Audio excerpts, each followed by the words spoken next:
네. 자, 그래서 이제 교재 보면서 정리를 좀 해 나가겠습니다. 그래서 이번에 보면 이제 교류의 값비라고 나오는데, 그 첫 번째가 이제 순식값이라는 개념이 나옵니다. 예, 순식값이라고 하는 게 나오는데, 밑에 예상 문제 보시면 이제 스몰 v는, 요게 이제 그때그때마다의 전압은 뜻입니다. 100 sin 오메가 t가 있어요. 그럼 여기서 말하는 요 100이라고 하는 개념이 Vmax다라는 게 주어진 거고요.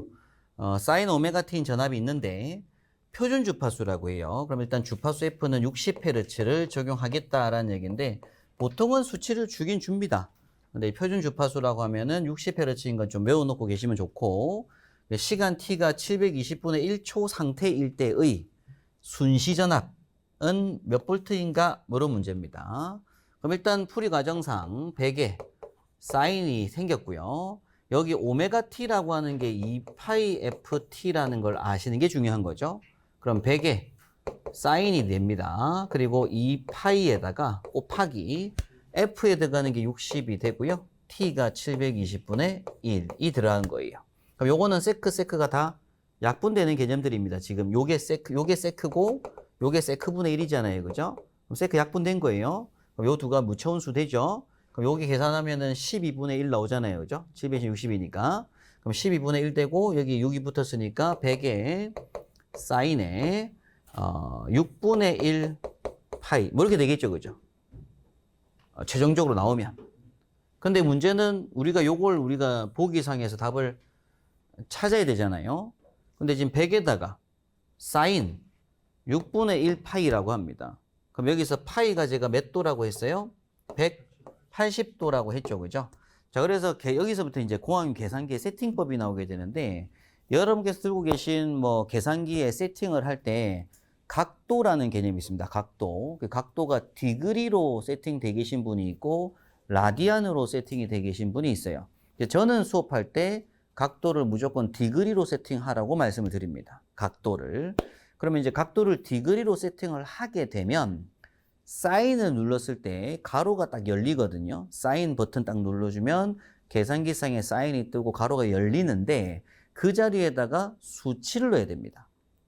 그러니까 제가 세팅을 뭘로 해놓으면 디그리로 해놨을 때는 사인 눌러주고 가로 안에 수치를 넣어야 돼요. 예를 들어 45도면 45, 30도면 30이란 수치를 넣고 가로 닫고 엔터 해야지 정답이 나오는 겁니다. 그런데 거기다가 각도를 만약에 디그리로 안 해놓으셨다. 세팅을.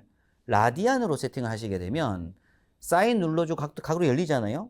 그럼 거기 30 넣으면 답이 안 나와요. 오류예요, 오류. 그럼 사인 눌러주고 거기다가 뭘 넣어야 된다? 6분의 1 파이를 넣어야 됩니다. 왜냐면 각도를 제가 뭘로 세팅을 했기 때문에 라디안으로 세팅하겠다고 했기 때문에 그때는 반드시 사인 뒤에 파이가 들어가야 돼요. 그럼 계산기상에 뭐가 있더? 기호가 파이 돼 있는 버튼이 있을 거라고요.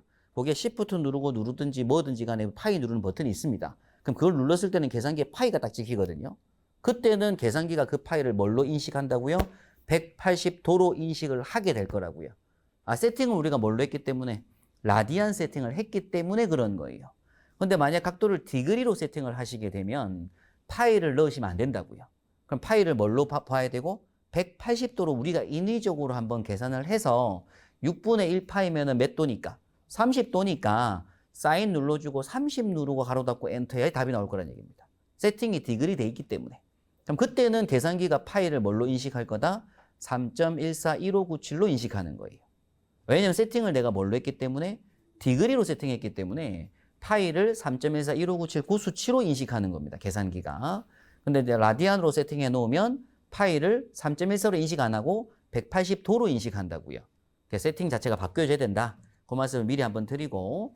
자, 그러면 저는 디그리로 세팅하는 걸 보통 말씀을 드리거든요. 그럼 계산기 세팅은 디그리로 해 놓으시고, 요 문제를 풀 때는 뭐 해야 돼요? 100 곱하기 하고, 100 누르고 곱하기 누르고 사인 눌러요.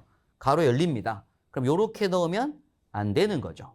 세팅을 디그리 했기 때문에. 그럼 그때는 뭘로 바꿔야 된다? 30도가 들어가야 되잖아요. 6분의 9 180이니까. 30을 넣고 엔터 쳐야 하면 여기 답이 딱 50이 나올 겁니다. 계산기가.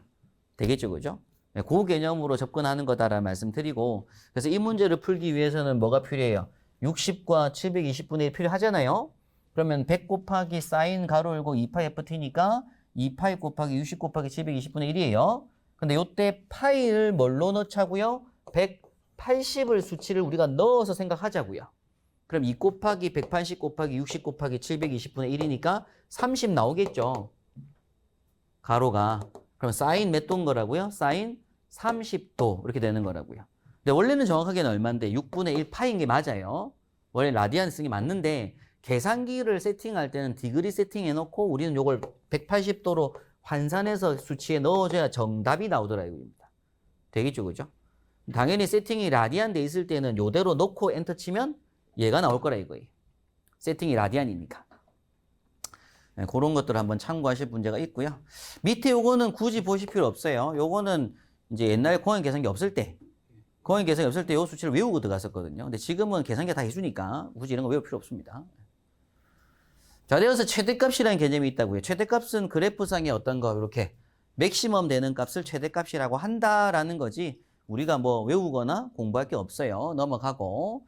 자, 근데 문제는 실효값입니다. 자, 실효값이라고 하는 건 직류전기와 소비전력이 동일하게 되는 교류의 전류전압 등을 말한다 라고 하게 되고 일단 기호가 뭘 쓴다고요? 그냥 V, 그냥 I. 요거 우리가 실효값이라고 하고 요 값은 최대값에 뭐고면 루트 2분의 1. 그래서 루트 2분의 1 Vmax로 그냥 뭐 하면 된다고 그렇게 암기하시면 돼요. 암기. 근데 이 값이 어떻다고요? 이 정연파, 즉 지금 보시는 사인파 말고 뭐 구형파라든지 톱니파라든지 다연파들은 루트 2분의 1이 아닐 거란 얘기입니다. 실효값이. 근데 정연파는 무조건 루트 2분의 1이니까 요렇게 뭐 해도 된다. 그냥 외워놓으시면 된다는 얘기고 전기기사 과정, 전기산업기사 자격증 과정에서는 왜 루트 2분의 1인지를 공부를 해요. 근데 아무 필요 없어요. 계산 문제 풀 때. 그 과정들 보면. 저도 이제 전기기사 강의를 많이 보고 하잖아요. 보았는데 아무 필요 없습니다. 시험에 안 나오거든. 그런 것들이. 근데 시험은 그 수업 내용은 뭐예요? 왜 루트 2분의 되는지를 막 설명을 해요. 풀이 과정을. 넘어가셔도 됩니다. 결론만 외우시면 돼요. 루트 2분의 1 Vmax다 라는 거죠. 자, 그럼 지금 이 문제 스몰 v는 요거 스몰 v입니다. 스몰 v는 100의 사인 오메가 t인 그래프가 공식이 있는데 여기서 실효전압은 몇 볼트인가라고 하면은 요게 중요한 거라고요. 사인 앞에 있는 요 숫자가 무슨 값이었다고요? 맥스, 최대값이라고요. 요 값에 뭐 하면 된다? 그냥 루트 2분의 1 하시면 돼요. 그럼 계산기로 100에다가 곱하기 루트 2분의 1을 하시면 돼요. 요렇게 하시면 돼요. 그러면 대략 한 70.7V가 나오겠구나. 요렇게 이제 나오겠죠, 그죠? 왜냐면 루트 2분의 1이 0.707배 되니까 한 7.15도 나올 겁니다. 계산기로. 계산기로 이렇게 계산하시면 돼요. 그럼 보기 중에서 답이 뭐가 될 거다?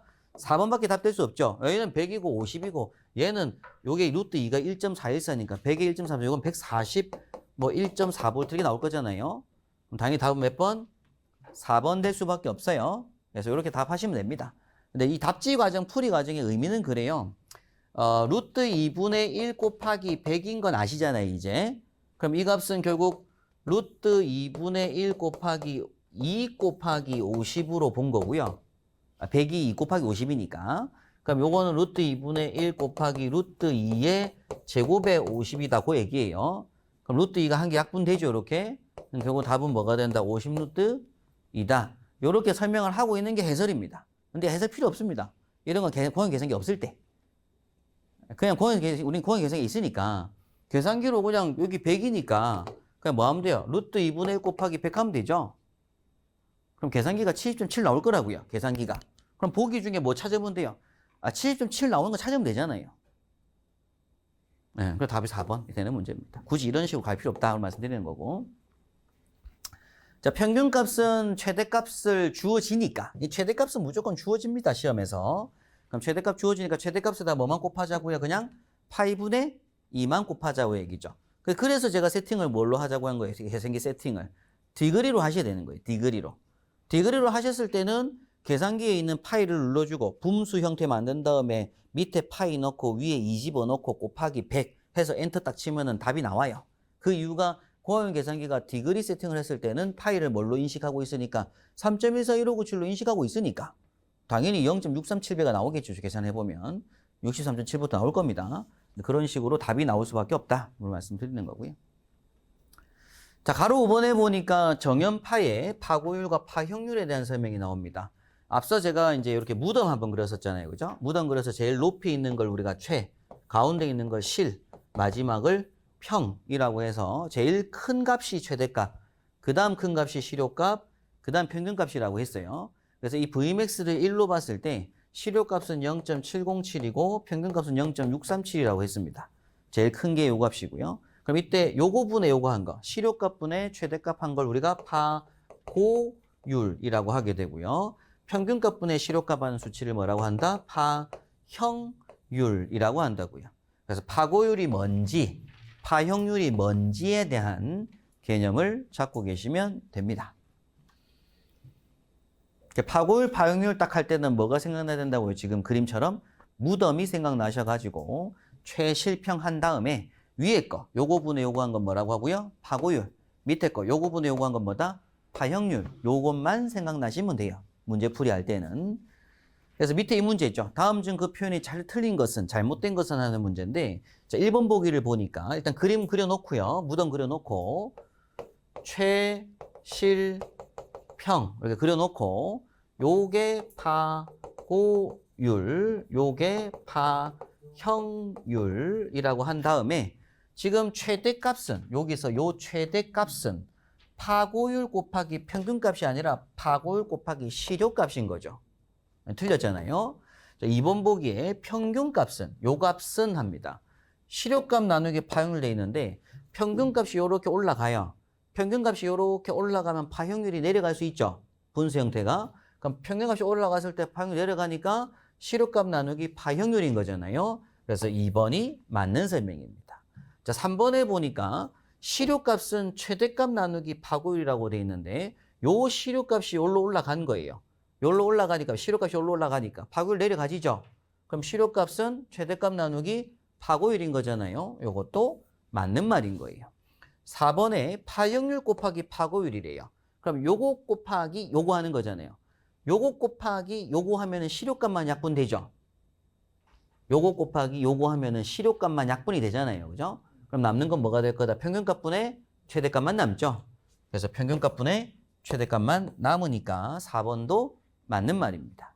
틀린다고 몇 번? 1번 되는 문제인 거예요. 자, 6번에 보니까 파형별로 최대값, 실효값, 평균값이 다 다르더라 이런 얘기고, 그래서 앞서 말씀드렸다시피 구형파라고 하는 게 있고 전파정류파라고 하는 게 있고 정현파라고 하는 게 있고 삼각파가 있고 톱니파가 있고 뭐 반파정류파가 있고 구형파에 반파정류파 너무 많아요. 파형들이. 그 중에 보니까 무슨 값들이 다 존재하더라. 여기 보니까 제일 위에 파형률도 있고 파고율도 있고 실효값도 있고 평균값도 있잖아요. 당연히 여기에 뭐가 있겠어요? 최대값이 있겠죠. 그죠? 근데 최대값은 어차피 뭐니까? 그럼 최대값이니까 굳이 표 안 넣은 겁니다. 그럼 최대값이 있으면 우리가 기본적으로 전파정류 말고 우리가 정연파, 요 사인파, 요 때는 지금 실효값이 얼마라고요? 이렇게 루트 2분의 1. 그리고 평균값은 얼마라고요? 파이분의 2. 외운 겁니다. 외운 거. 그리고 전파정류파도 이렇게 된 파인데 어차피 같은 파형이라서 같은 공식이다라고 봐요. 그래서 우리가 공부하는 건 요 파를 공부를 한 겁니다. 되겠죠, 그죠? 근데 맥시멈파, 구형파 같은 경우에는 맥시멈이 있어요. 맥시멈 있는데 실효값과 평균값이 어떻다고요? 다 똑같다고 이 파는. 그러니까 요건 다 맥스죠. 그럼 이때는 당연히 구형파와 파고율과 파형률이 얼마 나올 거다? 1이 나올 수밖에 없다고 얘기입니다. 근데 이건 우리는 공부할 필요가 없는 그래프인 거고. 밑에 보시는 것들 중에 삼각파, 토니파 안 봐도 돼요. 이런 거. 그리고 구형파 먼저 안 봐도 돼요. 근데 요게 가끔 나옵니다. 나중에. 반파정류파가 시험 문제에 가끔 출제가 돼요. 그래서 반파정류파까지는 외워놓으시면 좋습니다. 근데 우리가 기본 외우는 건 전파정류, 기본 사인파인데 반파정류파라고 해서 요 수치가 좀 다르죠. 오늘 2분의 1이죠. 2분의 1. 앞에서 루트 2분의 1이었지만 그리고 8분의 2였지만 8분의 1이죠. 그죠? 앞에 수치에. 절반 정도, 절반. 거의 절반이 되는데 요거는 2분의 1이다고요. 요건 8분의 1이고. 예, 그거는 반파정류 했을 때입니다. 자, 반파정류하는 건 나중에 다이오드를 써가지고 다이오드를 4개 쓰냐, 2개 쓰냐 이런 차이로 보는데 그건 나중에 반도체 공부를 하셔야 이해가 되는 부분이어서 지금은 넘어가고요. 결국에는 우리가 이제 외울 건 요 중에서 요 정연파를 외워야 된다. 이런 게 제일 중요합니다. 그리고 가끔 밑에 반파가 나올 수도 있다. 이렇게 보는 거죠. 자, 요렇게 해서 이제 뭐가 끝난 거라고요? 요렇게 해서 전압전류란 설명이 끝난 겁니다. 교류전기에서는 전압과 전류가 이렇게 일정한 주기를 가지고 변화하는 전압이 있다. 변화하는 전류가 있다. 그 개념을 잡으시는 게 중요한 거고요. 그리고 계산 문제 풀기 위해서 뭐가 나온다고요? 순시값, 최대값, 평균값, 실효값 이런 용어들이 나올 거다라는 겁니다. 그런 개념만 좀 잡아 놓으시면 되는 거고요. 자, 이어지는 공부로 3번에 임피던스와 어드미턴스를 보시게 될 거예요. 이것도 마찬가지로 저하고 교재 보기 전에 뭐 설명 듣고 교재 보겠습니다. 뭐 설명 듣고 교재 보니까 교재 별 거 없죠, 그죠? 교재가 처음에 봤을 때 뭐 이제 어려운 것처럼 보여도 보고 나면 별게 아닌 내용들이에요. 정말 기본 내용만 넣었기 때문에. 원래 이제 전기기사 공부하고 하면 더 어려운 문장들이 막 있거든요. 근데 요것만 보시면 됩니다. 요렇게만 이해하시면 충분히 뭘 할 수 있다? 문제를 풀 수가 있어요. 푸는 방법을 찾는 게 중요하니까. 우리가 뭐 이걸 가지고서 뭐 계속 뭐 실기 때까지 갖고 갈 게 아니기 때문에. 자, 이어지는 공부가 이제 저항입니다. 저항. 그래서 교류 저항 공부를 해요. 교류 저항. 자, 일단 먼저 정리를 하실 게 뭐냐면 교류 저항은 세 가지가 있어요. 그림을 먼저 그릴게요. 자, 요런 표기가 있습니다. 표기가. 요 표기가 레지스턴스, 저항 R 값이고요. R. 그리고 요런 그림이 나오게 돼요. 요걸 우리가 이제 L이라고 합니다. 코일이라고 하는데 코일. 요건 코일이라고 불러요. 코일. 그 다음에 요렇게 된 게 또 있습니다. 요거는 이제 요 끝부분이 길이가 똑같아요. 우리 배터리 표시는 뭐 요렇게 됐는데 지금 요게 배터리 표시가 아닙니다. 요건. 예, 똑같은 극판 두 개를 붙인 건데 요걸 우리가 C라고 해요. 그래서 교류 회로를 또 다른 말로 뭐라고 하냐면 RLC 회로라고 합니다. 교류를 RLC 회로라고 해요. 교류 전기 제품 안에는 뭐가 있다고요? R과 L과 C가 있다는 얘기예요. 그럼 이때 요 LC가 무효분입니다. 쓸데없는 전기. 우리가 쓰는 건 요 R인 것이고. 그래서 이 RLC가 일자로 연결되어 있는 걸 RLC 직렬회로, RLC가 병렬된 걸 RLC 병렬회로 공부를 할 건데 일단 중요한 건 RLC가 있다는 거예요. 그럼 이때 요 R에서 발생하는 저항이 R입니다. R. 요게 단위가 뭐고요? ohm이 있어요. 근데 요 L에서 발생하는 저항이 있어요. 그걸 뭐라고 하냐면 XL이라고 합니다. XL. 얘도 단위가 ohm이 있어요. 그리고 C에서 발생하는 저항이 있어요. 그걸 XC라고 하고요. 얘도 ohm 값이 있는 거예요. 그럼 이때 요 두 개를 합성하는 저항을 우리가 X라고 하게 되고 ohm이라고 하게 됩니다. 그리고 R과 X를 전체적으로 합쳐가지고 만든 저항을 Z, 임피던스라고 하고 얘를 ohm이라고 하게 돼요. 근데 저항의 개념은 요 개념 잡는 게 제일 중요합니다. 교류 제품들, 선풍기가 됐든 냉장고가 됐든 TV가 됐든지 간에 교류 제품들 안에는 뭐가 막 구성되어 있다고요? RLC로 구성이 되어 있다고요. 그럼 RLC를 구성된 걸로 RLC 회로라고 하게 되고 교류 회로다. 뭐 이런 얘기를 하게 되는데 실제 그림으로는 저런 그림이 나오게 되고 이때 우리가 R에 해당하는 저항이 무효 저항이고요. 요 두 개는 무효 저항입니다. 근데 그 무효 저항을 두 개로 나눈 거예요. 두 개로 XL과 XC. 요 두 개를 합쳐가지고 무효 저항이 나오게 되는데 요 유효와 요 무효를 합쳐서 총 저항이라고 해서 합성 저항이라고 합니다.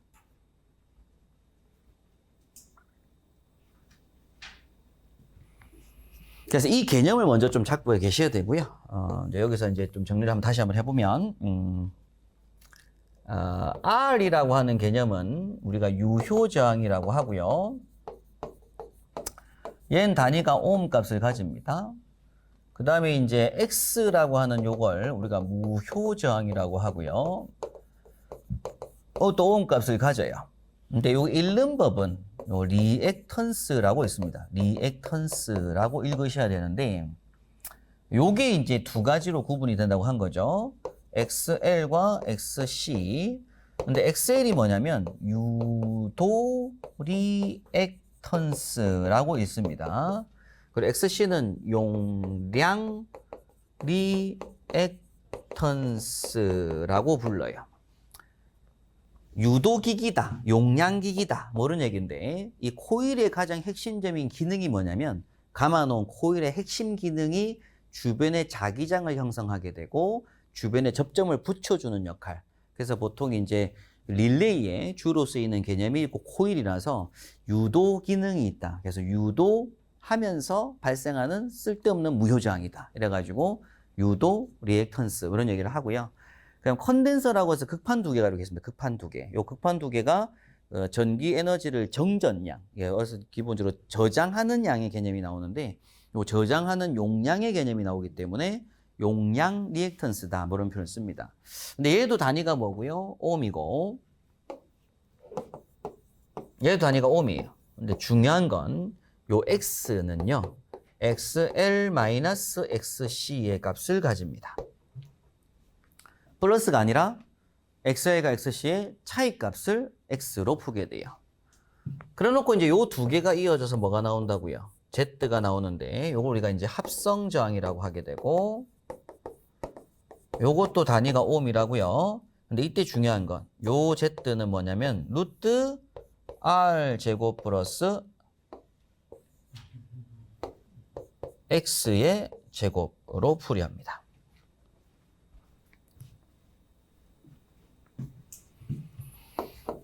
자, 교류 저항에서 가장 중요한 핵심적인 부분은 삼각형이에요. 삼각형. 그래서 삼각형에서 이 가로축이라고 하죠. 가로축 부분이 유효저항 성분 R이고요. 세로축의 성분이 무효저항분 X라고 하고 요 빗변의 성분이 합성저항 임피던스 Z로 봅니다.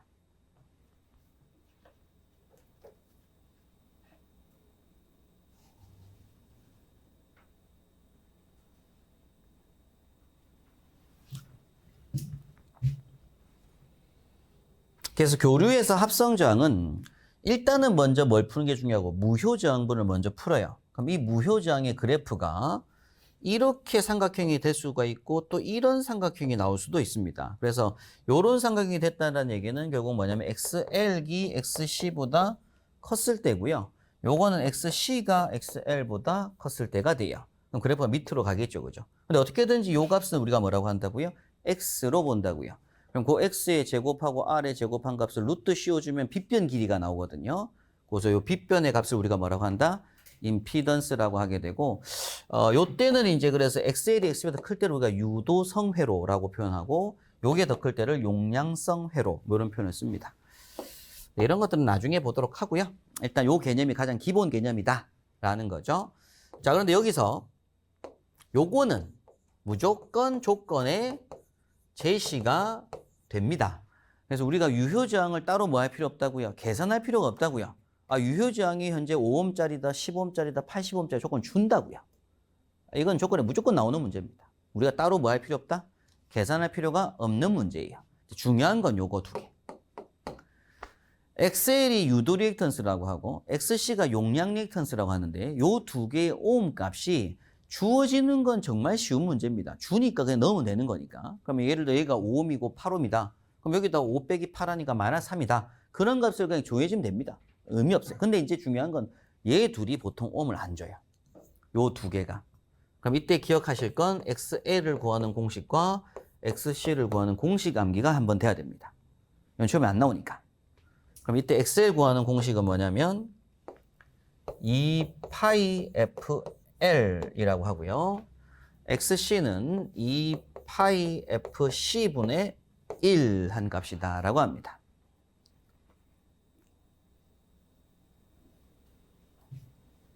원래 이제 2파이가 이제 오메가니까 오메가 L이기도 하고 이건 오메가 C분의 1이기도 해요. 그죠?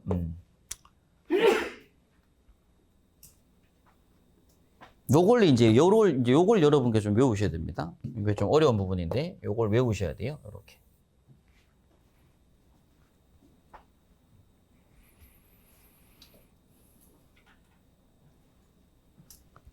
그래서 전기공학이 사실 여기서 제일 어려워집니다. 왜 어려워지냐면 이제 여러분께서 여기 F는 알잖아요. 이제 주파수 F는 알거든요. 조건 주는 거 넣으면 된다는 거. 근데 문제는 요 L이라는 게 생겨요. L. 요 L이라고 하는 요거 우리가 이제 인덕턴스라고 부릅니다. 이거 인덕턴스라고 부르게 되고, 요거는 단위가 헨리라는 단위를 써요. 헨리. 요런 단위를 써요. 그리고 이때 C라고 하는 요걸 우리가 이제 커패시턴스라고 하는데, 커패시턴스.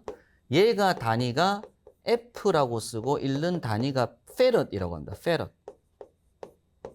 페럿이라고 해요.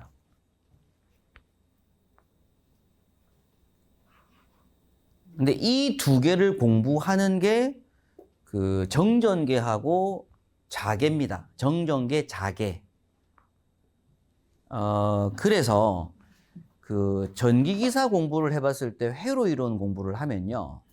그 강사분들이, 교수님들이 강의를 할 때 직류회로를 공부를 하고 나서 그 다음 2장 챕터가 바로 정전계를 해요. 그러니까 직류 공부를 하고 나서 교류 공부하기 전에 정전계를 공부를 하고 전기자기학, 자계 공부를 하고 교류 강의를 합니다. 보통 일반적으로 학원계들이 보면. 그래서 제가 그걸 보니까 너무 힘든 거예요, 공부가. 직류는 쉽게 넘어가는데, 무슨 말인지 알겠고, 뭐 전경은 이해하겠지만, 정전계 자계 봤는데 너무 어려운 거예요. 이래가 교류까지 가려면 너무 지치는 거죠. 그래서 저는 교재 순서를 바꾼 겁니다. 직류 다음에 교류 먼저 하자. 정전계 자계 하다가는 다 포기하겠다. 그래서 교류까지 가야 되는데. 그래서 저는 강의를 교류 먼저 하는 거고요. 원래 여러분께서 이 교류회로 공부하기 전에 요 커패시턴스하고 인덕턴스에 대한 공부를 먼저 했어야 된다고요. 원래 앞에서. 근데 그게 정전계와 자계입니다. 정전계 자계라고 할 때 정전계라고 하는 개념은 아까 그 말씀드린 극판, RAC 중에 C에 대한 공부죠. 그래서 사실 공부 순서가 직류회로 공부는 R 공부한 거예요. 직류는 R.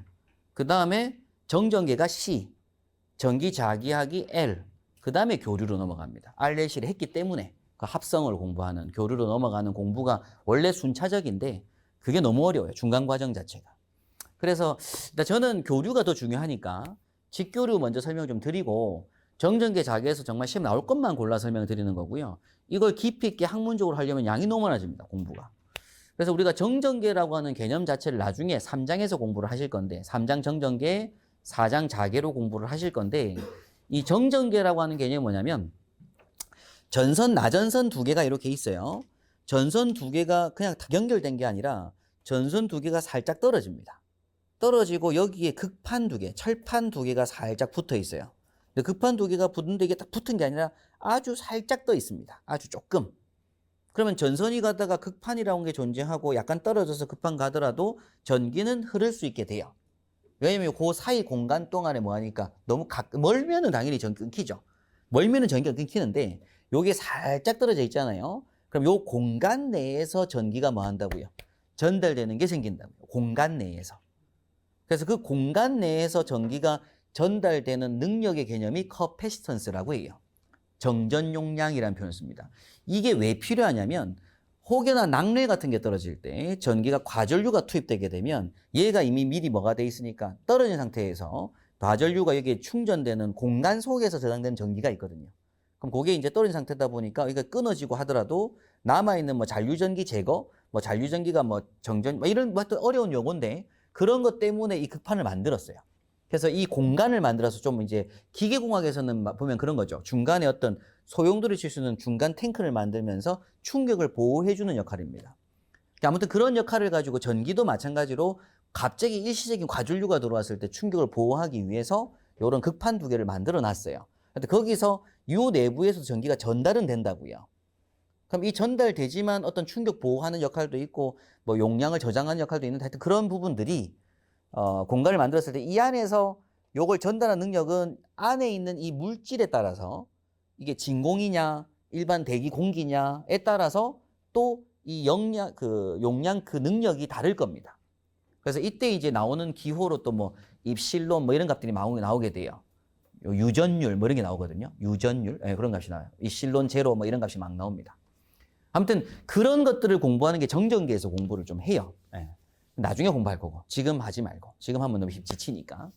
아무튼 그때 뭐가 나온다고요? 그때 이 C라는 게 나온다고. C 커패시턴스라는 게 나온다고요. 정전 용량이라고 해요. 그때 기호가 단위가 페럿이란 단위를 쓴다는 얘기예요. 페럿. 그래서 뭐 페럿이 보통 뭐 20 마이크로 페럿, 뭐 50 마이크로 페럿 이렇게 막 조건이 보통 주어져요. 시험 문제에서. 시험에 주어진다고요. 근데 우리가 그 페럿을 계산을 하진 않아요. 시험 조건에 페럿이 주어진다고요. 그럼 주어지면 그 페럿이라는 게 주어지면 걔는 C라는 걸 아시면 되는 거예요. 얘가 커패시턴스라는 걸 알면 되는 거야, 그냥 걔가. 얘가 뭘 뜻하는지는 몰라도 돼요. 페럿이라는 게 주어졌다는 게 중요한 거지. 그럼 걔가 C에 들어간다고요. 그럼 그 C에 들어가니까 요 자리에 뭐 할 거다? 들어갈 거란 얘기입니다. 그럼 요 자리에 만약에 50 마이크로페러드가 주어지게 되면 50 곱하기 10 마이너스 6승인가? 6승이죠? 아니, 6승. 10 마이너스 6승 페럿이니까 여기다 50 곱하기 10 마이너스 6승을 넣으시면 돼요. 계산기 계산할 때. 그럼 F에다가 주파수 60 넣고요. 근데 요때는 F 파이를 뭘 넣어야 돼요? 파이를. 3.1415997인 거죠. 이게 180도가 아니잖아요. 지금은 그 오hm 값을 계산하는 거니까. 그래서 요때는 3.1415997의 개념이 들어갑니다. 그럼 2 곱하기 3.1415997 곱하기 60 곱하기 뭐 50 곱하기 10 마이너스 6승 이 들어가겠죠? 계산할 때 그거분의 1 하면은 뭔가 수치가 딱 나온다고요. 그게 오hm 값이란 얘기입니다. 되겠죠? 네, 그렇게 주어질 거다. 그리고 이것도 마찬가지로 뭐가 있다고요? 헨리가 있다고, 헨리. 그래서 뭐 100ml 헨리, 50ml 헨리, 뭐 이런 값이 주어질 거라 이겁니다. 시험 문제에서. 그럼 50ml 헨리니까 0.05 헨리죠? 밀리 헨리니까 0.05 헨리입니다. 그럼 여기다가 뭘 집어넣겠다고? 0.05를 넣는다고요. 그럼 2 곱하기 3.14 곱하기 60 곱하기 0.05 한 수치가 나오겠죠? 그 수치가 오hm 값이라고요. 오hm 값. 되겠죠? 예, 그래서 이제 요 오hm 값을 주어지면 그때는 요거 빼기 요거 한 게 x가 되고 이제 요거는 주어지는 거니까 요거하고 요걸 이용해서 뭐가 된다 이렇게 루트 r제곱 플러스 x제곱 빗변 길이가 나올 수가 있고 그게 합성 저항이 된다 이거입니다. 그럼 결론적으로 요거 옆에다가 뭘 쓸 수 있어요? 요 옆에다가 루트 r제곱 플러스 가로 열고 xl 마이너스 xc 한 값의 제곱이라고 쓸 수 있죠. 그죠? 그리고 다시 요 값은 루트 r제곱 플러스 가로 열고 2파이-fl 마이너스 2파이-fc 분의 1 제곱이라고 할 수도 있다. 이런 얘기입니다.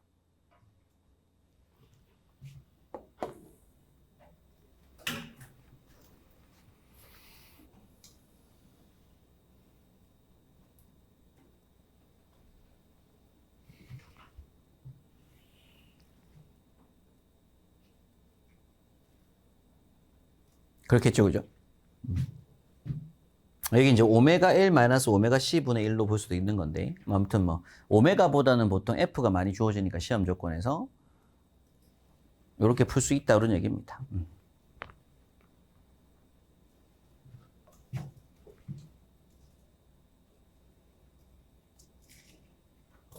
자, 그럼 이때 이제 XL과 XC가 요 XL과 XC라고 하는 값을 따로 구해줬어요. 구해주고 얘는 어차피 조건에 주는 값입니다, 보통.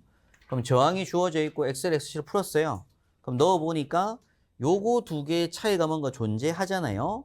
존재해가지고 뭐 제곱해주고 제곱해 루트 씌우면 요 값이 이제 계산이 된다 이겁니다. 그럼 이때 요거 분의 요거 한 값이 뭐겠어요? 요 Z 분의 R 한 값이 있을 수 있죠. 전체 분의 R. 요걸 유효율이라고 불러요. 유효율. 그럼 유효율이 뭐다? 역률이라고 부릅니다. 유효율을 우리 전기에서는 역률이라고 불러요. 역률. 역률이 결국 뭐예요? 효율이 효율. 되겠죠? 그러면 요거분의 요거는 뭐가 되겠어요? Z분의 X는 무효분, 무효율이 되는 겁니다. 무효율. 되겠죠? 그죠? 그런 개념이 나와요. 네. 그리고 이때 R과 X가 있고 Z가 삼각이 그려지잖아요. 그럼 이때 여기에 뭐가 존재한다, 이렇게. 각도가 좀 보이죠? 요 각도도 있지만은 요 각도가 중요해요, 요 각도. 요 꼭 끄트머리에. 그럼 요 각도를 딱 놓고 봤을 때, 코사인 세타가 Z분의 R이잖아요. 요 삼각형에서. 그리고 요 삼각형에서 사인 세타라고 하는 건 요 세타의 사인 세타가 요 빗변분의 요걸 사인 세타라고 하거든요. 빗변분의 요 각도 자기 아랫변 것. 빗변분의 요걸 코사인이라고 하고요. 요걸 코사인이라고 하고 요 빗변분의 세로, 높이 요렇게 되는 값을 우리가 사인 세타라고 하는데 그럼 사인 세타는 Z분의 뭐가 된다? X가 될 거라 이겁니다. 근데 이걸 우리가 뭐라고 한다? 역률이라고 하고 유효율이라고 해요. 요걸 우리가 무효율이라고 해요.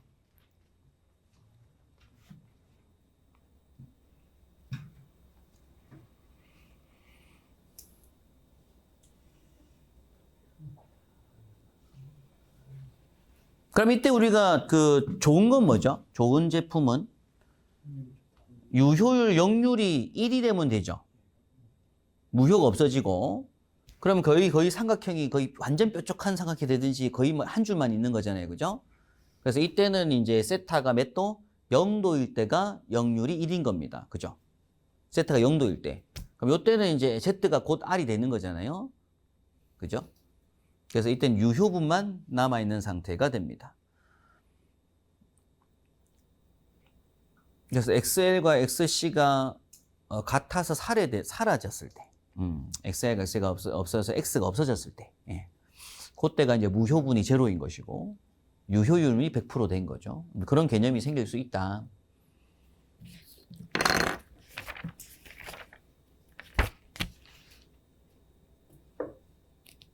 네, 그 다음은 바로 교재 보면 설명드리면 되겠네요. 그래서 이제 이어지는 개념으로 제가 임피던스와 어드미턴스에 대한 이제 용어 정의 설명을 이제 이어서 나갈 건데, 교재를 보면서 제가 다음 시간에 설명을 좀 이어나가면 조금 더 아마 이해하기 좋으실 것 같습니다. 그 뒤에 또 나오는 교재 내용도 판서 설명을 좀 드리고 교재 보면서 순차적으로 진행해 나가시면 될 것 같습니다. 다음 시간에 임피던스 교재 보면서 정리하도록 하겠습니다. 예.